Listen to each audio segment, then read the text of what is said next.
नमस्कार। दोपहर समाचार में आपका स्वागत है।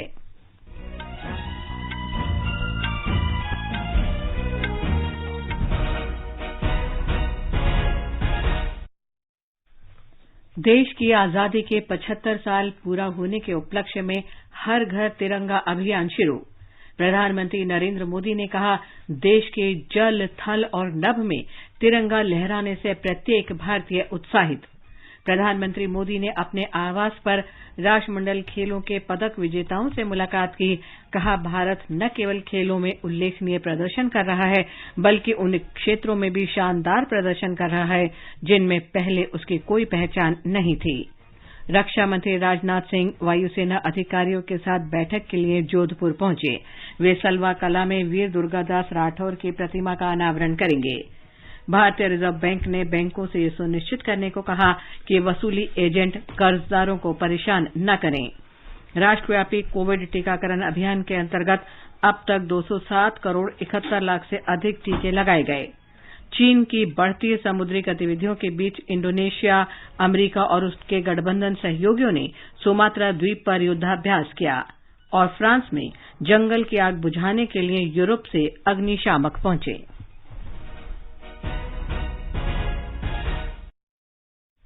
दोपहर समाचार में अलका सिंह के साथ मैं लवलीन निगम।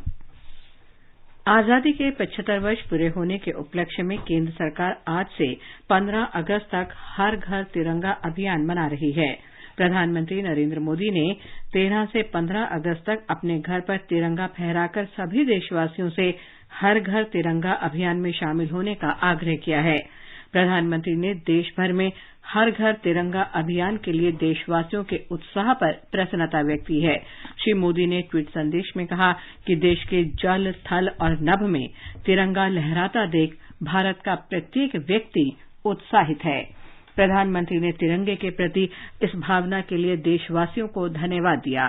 उन्होंने कहा, तिरंगे के प्रति अतुलनीय सम्मान का ये दृश्य भारतीयों के उत्साह और उल्लास को दर्शाता है। आजादी के अमृत महोत्सव के तहत 13 से 15 अगस्त तक एक स्पेशल मूवमेंट हर घर तिरंगा का आयोजन किया जा रहा है। इस मूवमेंट का हिस्सा बनकर 13 से 15 अगस्त तक आप अपने घर पर तिरंगा जरूर फहराएं। तिरंगा हमें जोड़ता है, हमें देश के लिए कुछ करने के लिए प्रेरित करता है। मेरा एक सुझाव ये भी है, 15 अगस्त तक हम सभी अपनी सोशल मीडिया प्रोफाइल पिक्चर में तिरंगा लगा सकते हैं। अब हर घर की छत पर शान से फहरेगा तिरंगा। गुनगुनाए जाएंगे नव विकास के गीत। आन बान शान का प्रतीक राष्ट्रध्वज तिरंगा। आइए, आजादी के अमृत महोत्सव के पावन अवसर पर इस स्वाधीनता दिवस हर घर फहराते हैं तिरंगा और लेते हैं भव्य और सशक्त भारत के निर्माण का संकल्प। आइए, हर घर फहराएं तिरंगा।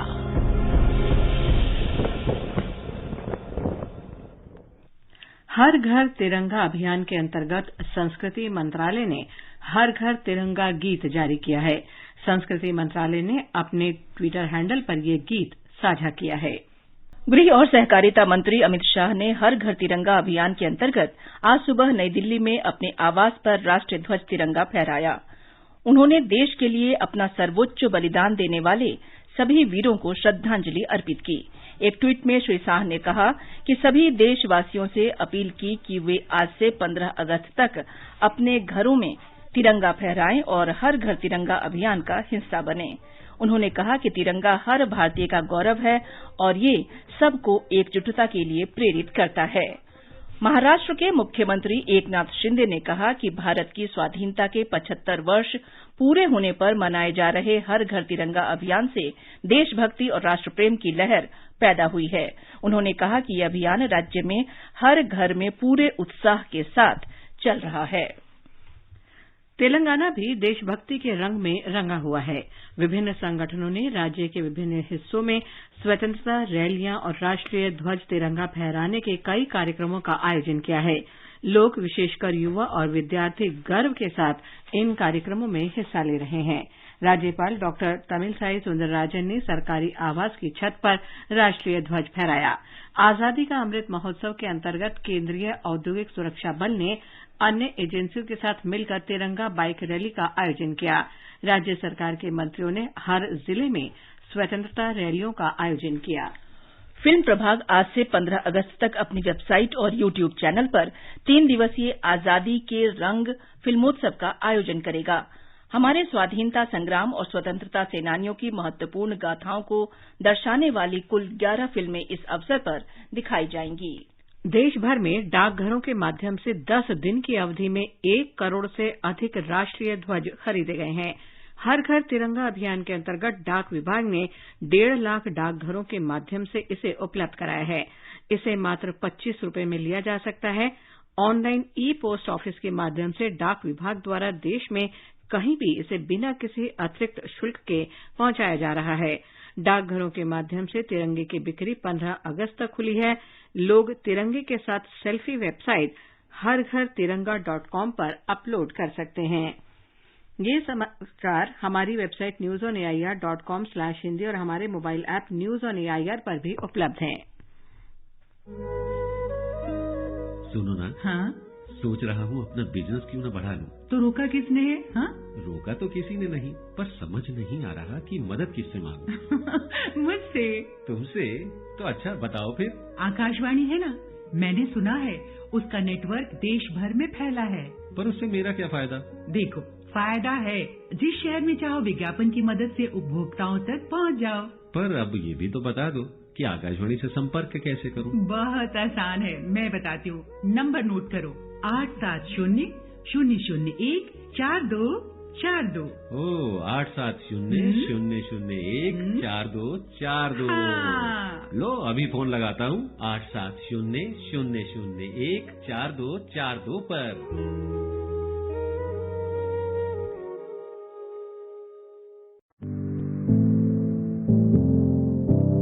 कंपटीशन की अगर आप कर रहे हैं तैयारी, तो उनके लिए ऑल इंडिया रेडियो पर हम लाए हैं अभ्यास, एक ऐसा कार्यक्रम जिसमें आप पूछेंगे सवाल व्हाट्सएप नंबर 9289094044 पर, या फिर ईमेल करेंगे abhyas.airnews@gmail.com पर, और हमारे विशेषज्ञ देंगे इसका जवाब। आपका अभ्यास हमारा प्रयास।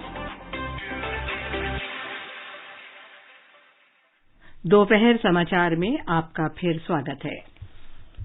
प्रधानमंत्री नरेंद्र मोदी ने कहा है कि खेलों में भारत न केवल ऐतिहासिक रूप से उल्लेखनीय प्रदर्शन कर रहा है, बल्कि उन क्षेत्रों में भी शानदार प्रदर्शन कर रहा है जिनमें पहले उसकी कोई पहचान नहीं थी। हाल में बर्मिंघम में आयोजित राष्ट्रमंडल खेलों में भाग लेने वाले भारतीय दल को अपने आधिकारिक आवास पर संबोधित करते हुए श्री मोदी ने कहा कि भारतीय नागरिक पूरी रात जागकर अपने खिलाड़ियों की जीत के लिए अपना समर्थन व्यक्त करते रहे और प्रार्थना करते रहे। श्री मोदी ने कहा कि खेलों में इस बढ़ती रुचि का श्रेय खिलाड़ियों के शानदार प्रदर्शन को दिया जा सकता है। इसलिए भी उत्साहित हूं कि जो खेल हमारी ताकत रहे हैं उनको तो हम मजबूत कर ही रहे हैं, हम नए खेलों में भी अपनी छाप छोड़ रहे हैं। हॉकी में जिस प्रकार हम अपनी लेगेसी को फिर हासिल कर रहे हैं, उसके लिए मैं दोनों टीमों के प्रयास, उनकी मेहनत, उनके मिजाज, उसकी बहुत बहुत सराहना करता हूं। श्री मोदी ने कहा कि पदक केवल जश्न मनाने के लिए नहीं है, बल्कि ये एक भारत श्रेष्ठ भारत का प्रतीक है, जिसमें स्वतंत्रता सेनानियों की तरह ही समूचे भारत के खिलाड़ी शामिल हैं। लॉन बाउल्स से लेकर एथलेटिक्स तक अभूतपूर्व प्रदर्शन रहा है। इस प्रदर्शन से देश में नए खेलों के प्रति युवाओं का रुझान बहुत बढ़ने वाला है।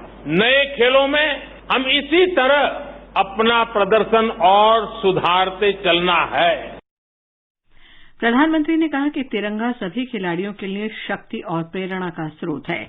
प्रधानमंत्री ने सभी एथलीटों से आग्रह किया कि वो खेलो इंडिया की मीट द चैंपियंस पहल के अंतर्गत युवाओं से मिलें, ताकि उन्हें प्रेरित और प्रोत्साहित किया जा सके। उन्होंने कहा कि नई प्रतिभाओं को खोजने और उन्हें मंच पर ले जाने के लिए तेजी से प्रयास करने होंगे। भारत के खेलों का स्वर्णिम काल दस्तक दे रहा है दोस्तों। मुझे खुशी है खेलो इंडिया के मंच से निकले अनेक खिलाड़ियों ने इस बार बेहतरीन प्रदर्शन किया है। टॉप्स का भी पॉजिटिव प्रभाव देखने को मिल रहा है।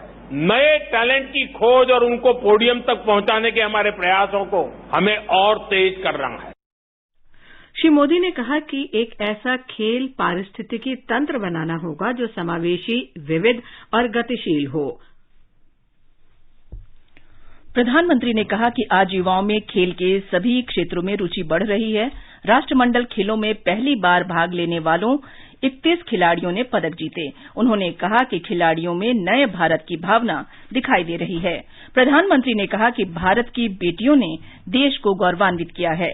श्री मोदी ने कहा कि महिला खिलाड़ियों के पदक जीतने से महिलाओं को मुख्य धारा के खेलों में शामिल होने के लिए प्रेरणा मिलेगी। पूजा का वो भावुक वीडियो देख सोशल मीडिया के माध्यम से कहा भी था कि आपको माफी मांगने की जरूरत नहीं है, आप देश के लिए विजेता है, बस अपनी ईमानदारी और परिश्रम में कभी कमी नहीं छोड़नी है। ओलंपिक्स के बाद विनेश से भी मैंने यही कहा था और मुझे खुशी है कि उन्होंने निराशा को पीछे छोड़ते हुए श्रेष्ठ प्रदर्शन किया। बॉक्सिंग हो, जूडो हो, कुश्ती हो, जिस प्रकार बेटियों ने डोमिनेट किया वो अद्भुत है। नीतू ने तो प्रतिद्वंदियों को मैदान छोड़ने पर ही मजबूर कर दिया। हरमनप्रीत के नेतृत्व में पहली बार नहीं, क्रिकेट में बेहतरीन प्रदर्शन किया है। सभी खिलाड़ियों का प्रदर्शन बेहतरीन रहा है, लेकिन रेणुका की स्विमिंग का तोड़ किसी के पास अभी भी नहीं है। रक्षा मंत्री राजनाथ सिंह ने भी राष्ट्रमंडल खेलों में पदक जीतने वाले सशस्त्र बलों के जवानों से कल नई दिल्ली में बातचीत की। श्री सिंह ने देश को गौरवान्वित करने वाले खिलाड़ियों के शानदार प्रदर्शन की सराहना की। रक्षा मंत्री ने जवानों को भविष्य के सभी खेल आयोजनों में इसी तरह का प्रदर्शन करने के लिए प्रोत्साहित किया। राष्ट्रमंडल खेलों में तीनों सेनाओं के 31 सैनिकों ने भाग लिया था। इनमें से 15 खिलाड़ियों ने 6 स्वर्ण, 4 रजत और 5 कांस्य पदक जीते। रक्षा मंत्री राजनाथ सिंह आज एक दिन के दौरे पर जोधपुर में हैं। जल शक्ति मंत्री गजेंद्र सिंह शेखावत और अन्य वरिष्ठ नेताओं ने वायुसेना केंद्र पर उनका स्वागत किया। श्री राजनाथ सिंह ने वायुसेना के अधिकारियों के साथ बैठक की। वे सलवा कला गांव में वीर दुर्गादास राठौर की प्रतिमा का अनावरण करेंगे। भारतीय जनता पार्टी ने कहा है कि दिल्ली के मुख्यमंत्री अरविंद केजरीवाल ने विभिन्न कल्याणकारी योजनाओं के माध्यम से रोजगार के अवसर दिलाने के नाम पर दिल्ली वासियों को गुमराह किया है। नई दिल्ली में मीडिया से बातचीत में पार्टी प्रवक्ता संबित पात्रा ने आरोप लगाया कि श्री केजरीवाल ने लोगों को मुफ्त में चीजें बांटने की नई राजनीति की शुरूआत की है, जिससे लक्षित समूह को फायदा नहीं हो रहा है। आगे बढ़ने से पहले मुख्य समाचारों पर एक नजर। देश की आजादी के 75 वर्ष पूरे होने के उपलक्ष्य में हर घर तिरंगा अभियान शुरू। प्रधानमंत्री नरेंद्र मोदी ने कहा, देश के जल, थल और नभ में तिरंगा लहराने से प्रत्येक भारतीय उत्साहित। प्रधानमंत्री मोदी ने अपने आवास पर राष्ट्रमंडल खेलों के पदक विजेताओं से मुलाकात की। कहा, भारत न केवल खेलों में उल्लेखनीय प्रदर्शन कर रहा है, बल्कि उन क्षेत्रों में भी शानदार प्रदर्शन कर रहा है जिनमें पहले उसकी कोई पहचान नहीं थी। रक्षा मंत्री राजनाथ सिंह वायुसेना अधिकारियों के साथ बैठक के लिए जोधपुर पहुंचे। वे सलवा कला में वीर दुर्गादास राठौर की प्रतिमा का अनावरण करेंगे। भारतीय रिजर्व बैंक ने बैंकों से यह सुनिश्चित करने को कहा है कि वसूली एजेंट कर्जदारों को परेशान न करें। राष्ट्रव्यापी कोविड टीकाकरण अभियान के अंतर्गत अब तक 207 करोड़ 71 लाख से अधिक टीके लगाए गए। चीन की बढ़ती समुद्री गतिविधियों के बीच इंडोनेशिया, अमरीका और उनके गठबंधन सहयोगियों ने सुमात्रा द्वीप पर युद्धाभ्यास किया और फ्रांस में जंगल की आग बुझाने के लिए यूरोप से अग्निशामक पहुंचे। भारतीय रिजर्व बैंक ने वित्तीय संस्थाओं से कहा है कि वो इस बात का ध्यान रखें कि उनके ऋण वसूली एजेंट किसी कर्जदार को शारीरिक या मौखिक रूप से परेशान न करें। रिजर्व बैंक ने सलाह दी है कि एजेंट को किसी कर्जदार के परिजनों और मित्रों को अपमानित नहीं करना चाहिए और उनकी निजता में हस्तक्षेप नहीं करना चाहिए। एक रिपोर्ट। भारतीय रिजर्व बैंक द्वारा यह देखा गया है कि वित्तीय संस्थाओं द्वारा नियोजित प्रतिनिधि मौजूदा अनुदेशों से चूक रहे हैं। इन प्रतिनिधियों की गतिविधियों से उत्पन्न होने वाली चिंताओं के मद्देनजर आरबीआई ने उधारकर्ता को सुबह 8 बजे से पहले और शाम 7 बजे के बाद कॉल करना, झूठे और भ्रामक अभ्यावेदन करने से मना किया है। इस समय के अलावा मोबाइल पर या सोशल मीडिया के माध्यम से अनुचित संदेश भेजना, धमकी देना और गुमनाम कॉल करना, लगातार उधारकर्ता को कॉल करने पर भी प्रतिबंध लगाया गया है। आकाशवाणी समाचार के लिए मुंबई से जीवन भावसार। ये निर्देश क्षेत्रीय ग्रामीण बैंकों, सहकारी बैंकों, गैर बैंकिंग वित्तीय कंपनियों, परिसंपत्ति पुनर्निर्माण कंपनियों और अखिल भारतीय वित्तीय संस्थाओं सहित सभी वाणिज्यिक बैंकों पर लागू होंगे। इन निर्देशों के उल्लंघन को गंभीरता से लिया जाएगा। केंद्र शासित प्रदेश जम्मू कश्मीर प्रशासन ने अपने 4 कर्मचारियों को बर्खास्त कर दिया है। इनमें प्रतिबंधित आतंकी गुट हिजबुल मुजाहिदीन के सरगना सैयद सलाउद्दीन के पुत्र और आतंकवादियों को धन उपलब्ध कराने वाले आरोपी बिट्टा कराटे की पत्नी भी शामिल हैं। राज्य सरकार के सामान्य प्रशासन विभाग ने आदेश जारी कर इन 4 कर्मचारियों को संविधान के अनुच्छेद 311 के अंतर्गत प्राप्त अधिकारों के अंतर्गत बर्खास्त किया है, जिसमें कर्मचारी को बिना जांच किए हटाने का अधिकार है। राष्ट्रव्यापी कोविड टीकाकरण अभियान के अंतर्गत देश में अब तक 207 करोड़ 71 लाख से अधिक टीके लगाए गए हैं। स्वास्थ्य मंत्रालय ने बताया है कि पिछले 24 घंटे में 24 लाख 43 हजार से अधिक टीके लगाए गए।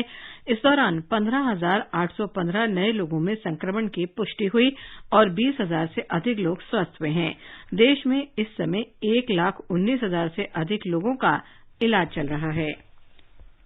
आजादी का अमृत महोत्सव के अंतर्गत आइए अब सुनते हैं आकाशवाणी की विशेष प्रस्तुति आजादी का सफर। आजादी का अमृत महोत्सव।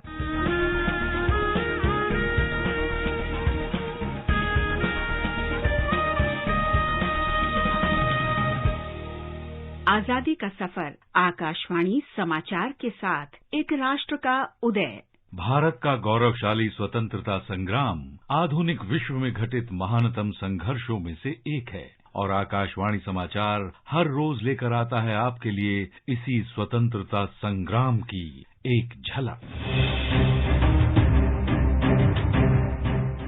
आजादी का सफर की आज की कड़ी में हम मणिपुर के स्वतंत्रता सेनानी टिकेंद्रजीत सिंह और थांगल जनरल को श्रद्धांजलि अर्पित कर रहे हैं, जिन्हें ब्रिटिश शासन ने 13 अगस्त 1891 को फांसी दे दी थी। ये 1891 एंग्लो मणिपुर युद्ध के दौरान मणिपुर के महान रक्षक के रूप में प्रसिद्ध हैं।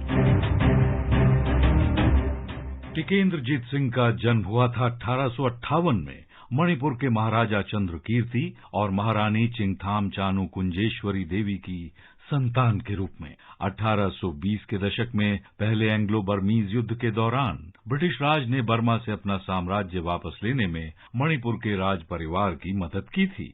इसके बाद मणिपुर ब्रिटेन का एक संरक्षित राज्य बन गया। 1835 से ब्रिटिश राज ने मणिपुर में अपने एक राजनीतिक एजेंट मिस्टर ग्रीनवुड की तैनाती कर दी। टिकेंद्रजीत को मणिपुर के प्रशासन में ब्रिटेन का हस्तक्षेप बिल्कुल पसंद नहीं था। वे ब्रिटिश दखलंदाजी को मणिपुर से निकाल बाहर करने और मणिपुर की स्वायत्तता बहाल करने के लिए प्रतिबद्ध थे। अपने भाई कुलचंद्र सिंह के शासन के अंतर्गत एक युवराज के रूप में टिकेंद्रजीत ने ब्रिटिश राज के खिलाफ मणिपुर के लोगों को एकजुट किया। थांगल जनरल ने 24 मार्च 1891 को अंग्रेजों के हमले और आंग्ल मणिपुर युद्ध के पहले चरण में मणिपुर की विजय के बाद अंग्रेज बंदियों को फांसी देने का आदेश दिया।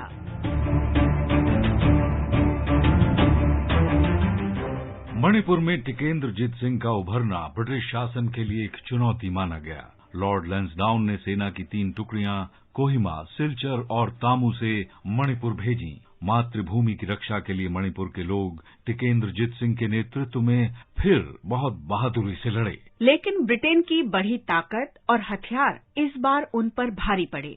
27 अप्रैल 1891 को ब्रिटिश सेना ने मणिपुर पर कब्जा कर लिया।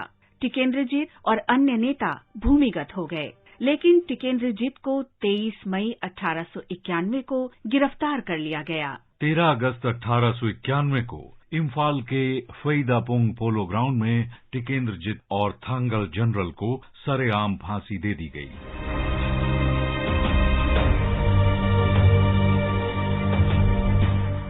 स्वतंत्रता प्राप्ति के बाद इसी पोलो ग्राउंड का नाम वीर टिकेंद्रजीत सिंह पार्क कर दिया गया और इसके परिसर में एक शहीद मीनार स्थापित किया गया। इम्फाल मार्केट के उत्तरी भाग का नाम अमर शहीद थांगल जनरल के नाम पर थांगल बाजार रखा गया। स्वदेश के इन महान सपूतों को आकाशवाणी समाचार का शत शत नमन।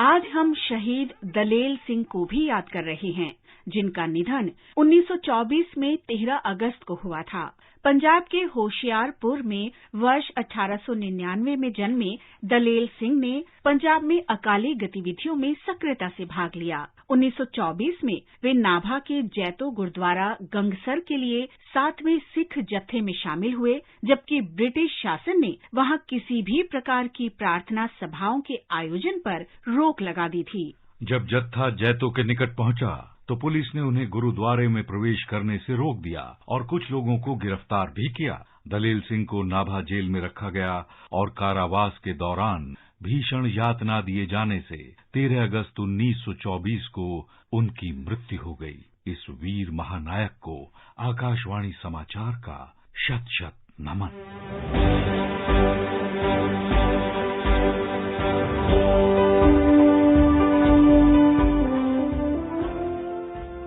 आज हम स्वतंत्रता सेनानी द्वारका दास को भी याद कर रहे हैं, जो 13 अगस्त 1942 को शहीद हुए थे।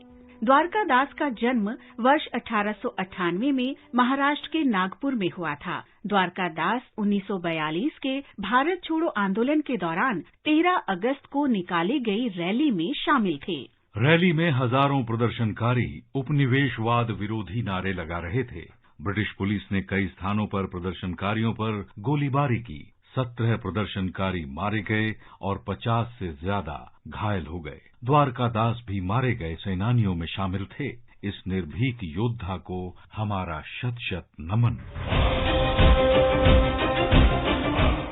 आजादी का सफर की इस कड़ी में हम लोकवंत सिंह को भी याद कर रहे हैं, जिन्होंने 1857 में आजादी की पहली लड़ाई में भाग लिया था। लोकवंत सिंह कंपनी की सेना के साथ एक मुठभेड़ में पकड़ लिए गए। उन पर ब्रिटिश शासन ने बगावत और विद्रोह भड़काने के आरोप लगाए। उन्हें 13 अप्रैल 1858 को सश्रम आजीवन कारावास की सजा सुनाई गई और अंडमान द्वीप भेज दिया गया। कारावास में ही 13 अगस्त 1858 को उनकी मृत्यु हो गई। देश के इस महान सपूत को आकाशवाणी समाचार का शत शत नमन। और अब आजादी का सफर आकाशवाणी समाचार की संग श्रृंखला की ये कड़ी यहीं संपन्न होती है। कल फिर मिलेंगे अगली कड़ी के साथ।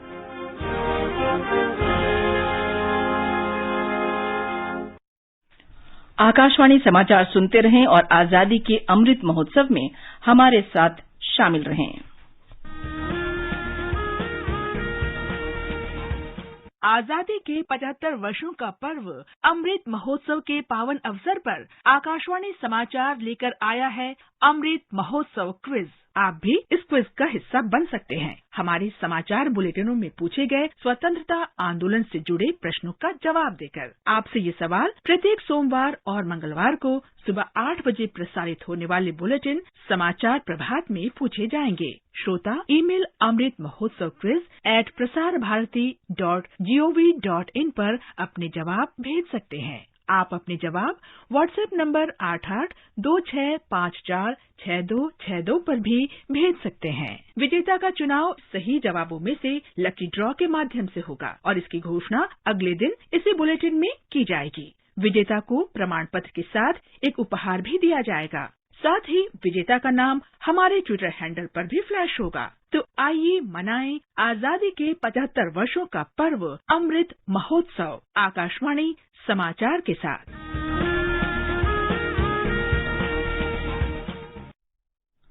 ये समाचार आकाशवाणी से प्रसारित किए जा रहे हैं। ताजा समाचार जानने के लिए आप हमारे Twitter handle @AIR News Hindi को फॉलो कर सकते हैं। आकाशवाणी आपके लिए लेकर आया है कार्यक्रम एक कदम और बुजुर्गों के लिए। 14 अगस्त को प्रसारित होने वाले हमारे कार्यक्रम का विषय है बुजुर्गों का खान पान। आप अपने सवाल हमें 11 अगस्त तक भेज सकते हैं। हमारा व्हाट्सएप नंबर है 9289094044। आप अपने सवाल हमें इस पते पर ईमेल भी कर सकते हैं, एक कदम और airnews@gmail.com। ये आकाशवाणी है। हिंद प्रशांत क्षेत्र में चीन की बढ़ती समुद्री गतिविधियों के बीच इंडोनेशिया, अमेरिका और सहयोगियों ने शुक्रवार को सुमात्रा द्वीप पर वार्षिक संयुक्त युद्ध अभ्यास के अंतर्गत लाइव फायर ड्रिल आयोजित की। खबरों के अनुसार अमेरिका, इंडोनेशिया, ऑस्ट्रेलिया, जापान और सिंगापुर के 5000 से अधिक सैन्यकर्मी इस वर्ष सुपर गरुड़ शील्ड अभ्यास में हिस्सा ले रहे हैं। 2009 में शुरुआत के बाद से ये सबसे बड़ा अभ्यास है। यूरोप के विभिन्न देशों से दमकलकर्मी फ्रांस के जंगलों में लगी भीषण आग को बुझाने के लिए वहां पहुंच गए हैं। इस बीच ये आग पुर्तगाल और इंग्लैंड के कुछ हिस्सों में भी फैल गई है। फ्रांस के अधिकारियों ने बताया कि उच्च तापमान और सूखे की बिगड़ती स्थिति से दक्षिण पश्चिम फ्रांस के गिरोंडे में आग लगने का बड़ा खतरा पैदा हो गया है। जर्मनी, रोमानिया और ग्रीस के दमकलकर्मी आग बुझाने में फ्रांस की मदद कर रहे हैं। आज का संस्कृति संदेश समर्पित है प्रसिद्ध फिल्म अभिनेत्री वैजयंतीमाला पर। दक्षिण से आकर जिन नायिकाओं ने अपनी नृत्य प्रतिभा के बल पर हिंदी फिल्मों में बुलंदियों को छुआ है, उनमें वैजयंतीमाला का नाम प्रमुख है। सबसे पहले हम इस महान अभिनेत्री को उनके जन्मदिन पर हार्दिक शुभकामनाएं देते हैं। इस महान अभिनेत्री का जन्म 13 अगस्त 1936 को तमिलनाडु में हुआ था। इन्होंने मात्र 13 वर्ष की उम्र में ही अभिनय शुरू कर दिया था। दक्षिण के सिनेमा में काम करने के बाद 1951 में वैजयंतीमाला ने बॉलीवुड में बहार फिल्म से अपने करियर की शुरुआत की। इसके 3 साल बाद ही 1954 में प्रदर्शित फिल्म नागिन ने वैजयंतीमाला को बुलंदियों तक पहुंचा दिया। मन डोले मेरा तन डोले मेरे दिल का गया करार रे नागिन के सुपरहिट होने के बाद वैजयंतीमाला ने देवदास, साधना, मधुमती, नया दौर, गंगा जमुना, संगम, संघर्ष जैसी कई फिल्मों में काम किया। इनके लिए इन्हें कई पुरस्कार भी मिले।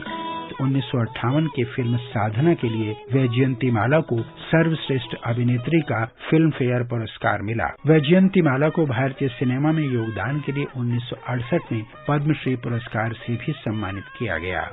वैजयंतीमाला आजकल फिल्मों में सक्रिय नहीं हैं, लेकिन उनकी फिल्में आज भी लोगों के दिलों पर राज करती हैं। इटली की अंतरिक्ष यात्री सामंता क्रिस्टोफोरेटी ने भारत के गगनयान अभियान की सफलता की कामना करते हुए भारतीय अंतरिक्ष अनुसंधान संगठन इसरो को एक वीडियो संदेश भेजा है। गगनयान को अगले वर्ष प्रक्षेपित करने का कार्यक्रम है। क्रिस्टोफोरेटी ने भेजे वीडियो को बाद में अमेरिका में भारतीय राजदूत तरनजीत सिंह संधू ने शेयर किया। केंद्रीय मंत्री जितेंद्र सिंह के अनुसार गगनयान अगले वर्ष प्रक्षेपण के लिए तैयार है और भारत के लोग अंतरिक्ष की यात्रा कर सकेंगे। और अब एक नजर आज के मौसम पर। दिल्ली, मुंबई, चेन्नई और कोलकाता में बादल छाए रहेंगे और हल्की वर्षा की संभावना है। श्रीनगर, जम्मू, लेह, मुजफ्फराबाद और गिलगित में आंशिक रूप से बादल छाए रहेंगे। अंत में मुख्य समाचार एक बार फिर। देश की आजादी के 75 साल पूरे होने के उपलक्ष्य में हर घर तिरंगा अभियान आरंभ। प्रधानमंत्री नरेंद्र मोदी ने कहा, देश के जल, थल और नभ में तिरंगा लहराने से प्रत्येक भारतीय उत्साहित। प्रधानमंत्री मोदी ने अपने आवास पर राष्ट्रमंडल खेलों में पदक विजेताओं से मुलाकात की। कहा, भारत न केवल खेलों में उल्लेखनीय प्रदर्शन कर रहा है, बल्कि उन क्षेत्रों में भी शानदार प्रदर्शन कर रहा है जिनमें पहले उसकी कोई पहचान नहीं थी। रक्षा मंत्री राजनाथ सिंह वायुसेना अधिकारियों के साथ बैठक के लिए जोधपुर पहुंचे। भारतीय रिजर्व बैंक ने बैंकों से यह सुनिश्चित करने को कहा कि वसूली एजेंट कर्जदारों को परेशान न करें। राष्ट्रव्यापी कोविड टीकाकरण अभियान के अंतर्गत अब तक 207 करोड़ 71 लाख से अधिक टीके लगाए गए। चीन की बढ़ती समुद्री गतिविधियों के बीच इंडोनेशिया, अमेरिका और उनके गठबंधन सहयोगियों ने सुमात्रा द्वीप पर युद्धाभ्यास किया और फ्रांस में जंगल की आग बुझाने के लिए यूरोप से अग्निशामक पहुंचे। इसके साथ ही दोपहर समाचार का ये अंक समाप्त हुआ। नमस्कार।